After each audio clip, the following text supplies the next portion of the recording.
have a question. Can you come out and play? Does that sound like fun, like exciting? Maybe there's a little bit of adventure. Does that bring back some memories for you? I sure hope it does. I know it does for me. Now, I am a toy historian. You've probably never met one before because there aren't that many of us. The toy industry doesn't pay much attention to history, and the industry is all about what's selling today.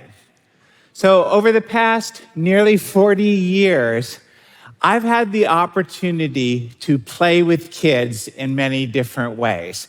And I've learned one thing, that toys don't change. But I love toy history because I think that when we look back, we can see a clear view of our culture and our values at a specific point in time.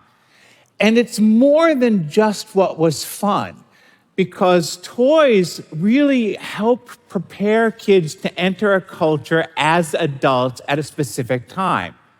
And it all begins with one question. It starts in the imagination when we say, what if? Right? So I mentioned that the role of play doesn't change. The toys, however, do. Widely popular toys are sometimes the first shared cultural experience many children ever have. And they can become cultural events as well.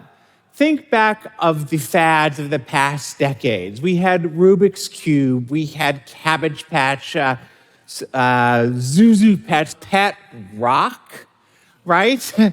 And now we're in the middle of Squishmallows. But I truly think that when we look back at what we loved, we can see the seeds of who we were going to become personally and professionally. Now, I grant you, this is much more an art than a science, but I believe that each of us has an inherent play style that's as unique as our fingerprints. So, very often when I meet somebody, I will ask them, what was your favorite toy as a child? I have heard some of the most amazing answers over time. And I think it's really important that we look at what those are for ourselves, because we grow up and we lose sight of that playful person that was inside us. And I think that person is still there. And when we embrace the sense of play and adventure, we can have joy every day. Now, my favorite toy was Matchbox cars.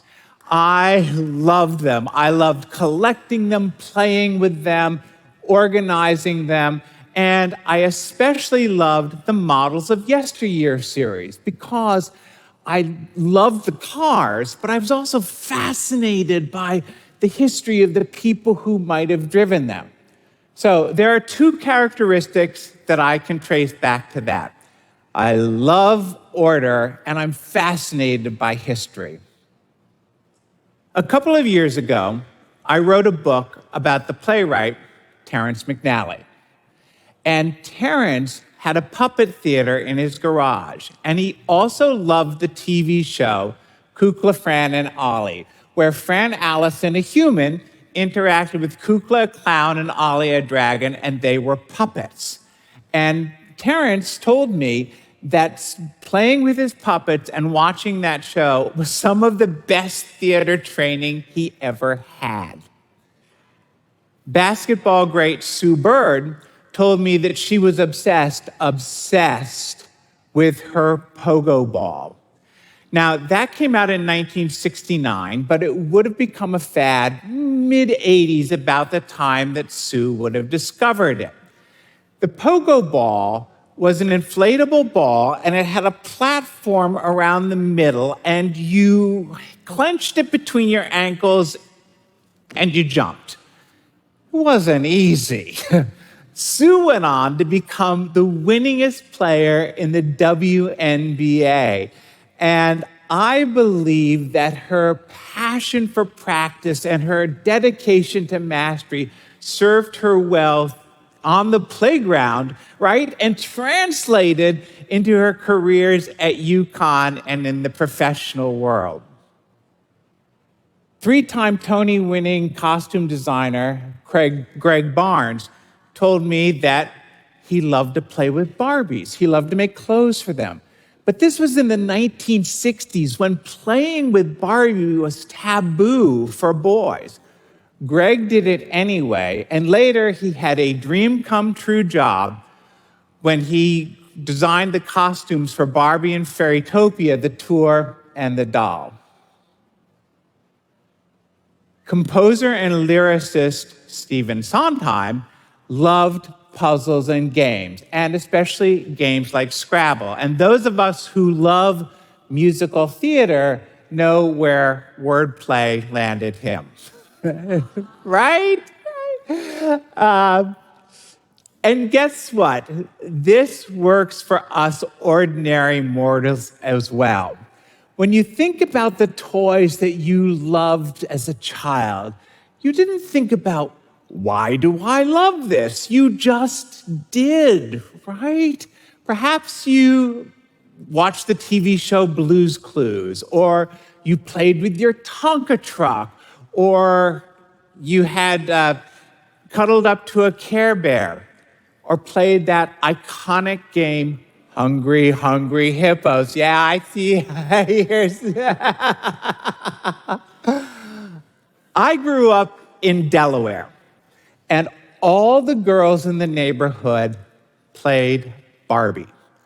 Barbie was from Malibu, California, and Wilmington was about as far away from that as you could get. But in the late 1960s, Barbie play all followed the prescribed cultural path for girls: dating, love, marriage. My nieces and their friends played Barbie very differently. They were inspired by the 1985 commercial, "We Girls Can Do Anything," that encouraged them to imagine themselves as independent and empowered women. And that was just the time that more and more professional women were entering the workforce. Today, Barbie's left the beach behind, sort of. She's now every girl, and Ken's there too. Broad cultural representation is now baked into the brand. And our conversations with Gen Alpha kids and their parents indicate that this is a core value for them in their play. Barbie is still relevant because she reflects the world the players see.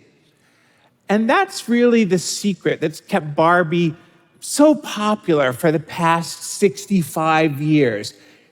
Her play is grounded in the present while encouraging kids to imagine possibilities for the future.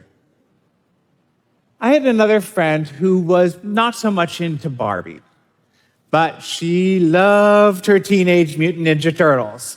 She loved being a superhero, and she loved the iconoclastic humor. As a child, she had a serious accident, and the doctor who treated her eased her fears with comedy. That inspired her to go into medicine because he became a superhero to her. And now she's a hero to her patients. Oh, and she's done improv comedy because you cannot lose the humor. All of this has a dark side as well. Have any of you ever cheated at a board game? Yeah, right. I've heard the stories. Well, here's the thing about board games. Board games are all about rules and structure and operating within those rules and structure. And it's one of the first times we as kids ever experience a moral compass in the context of our family and our society. So that at least is the way it's supposed to work. Years ago, I worked with a guy who was so proud of how he used to cheat at Monopoly by stealing money from the bank. I hear people, you've done that? And well, wait, because he bragged about, he did that to his children as well, because winning was everything, anything for him. And for me, I can remember doing that once as a kid and feeling rotten about it the entire next day. Well, not this guy, because he felt no compunction about cheating our clients. And I think our working relationship collapsed because our play styles were completely different. Now, I'm not saying that if you cheated as a game, you're going to become a crook. But I am saying that our characters are shaped in part by how we internalize our play experiences. So it's never about the piece of plush or the plastic that gives the toy its power. It's the narratives we tell related to that toy in the context of our culture and our experience.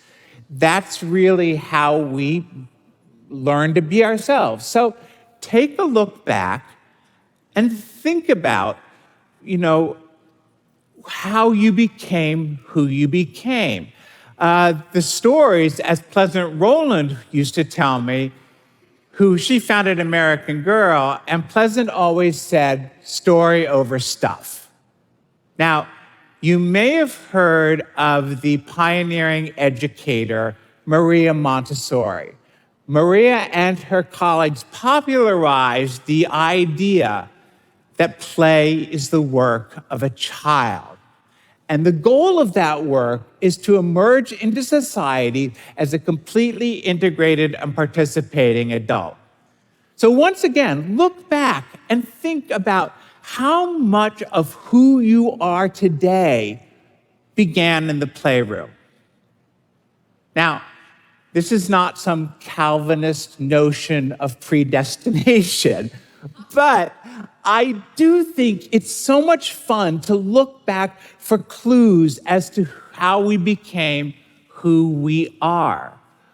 And who we might yet be. It's a little like Harry Potter, right? But we're the wizards. We're the wizards, and our powerful spells are the stories that we tell and the actions that we take. We become what we play.